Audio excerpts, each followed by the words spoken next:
There are various reasons of pain on the lower outer thigh and outer knee, but one of the most common reasons of pain in that area is known as iliotibial band friction rub syndrome.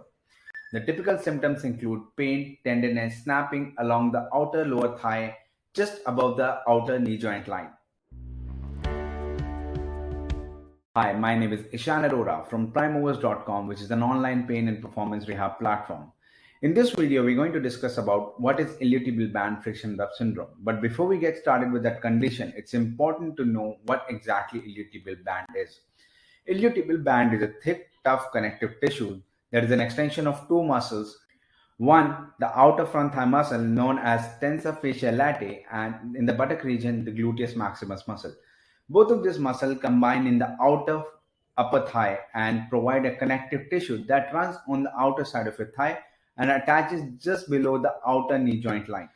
The role of iliotibial band is to avoid and reduce any compressive forces that are coming to the knee. The IT band moves forward and backward when we're bending and extending the knee. When we bend the knee, the IT band moves slightly behind the outer thigh bone, and when we straighten the knee, the IT band moves in front of the outer thigh bone. There is a specific population that tends to have the more frequent symptoms of iliotibial band friction rub syndrome, such as cyclists, runners, and footballers, as they involve too much of bending and extending the knee, where that tight IT band starts to rub against the outer thigh bone and starts to cause the symptoms such as the pain, tenderness, grating sensation, along with the swelling and inflammation. There are various reasons that contributes to the iliotibial band friction rub syndrome.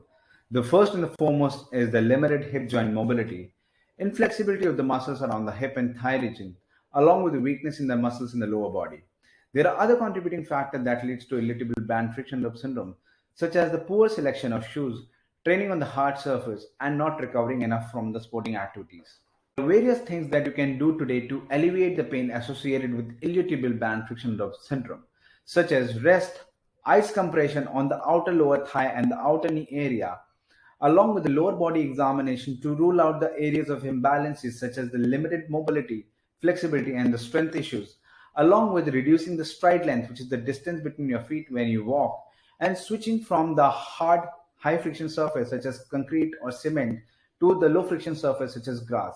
If you follow the steps and techniques, you can conservatively fix the pain associated with iliotibial band friction rub syndrome. To help you to speed up the recovery from the outer lower thigh pain or outer knee pain or the pain associated with iliotibial band friction rub syndrome, I have prepared the free exercise program that you can download by clicking the link below. Thank you for watching my video.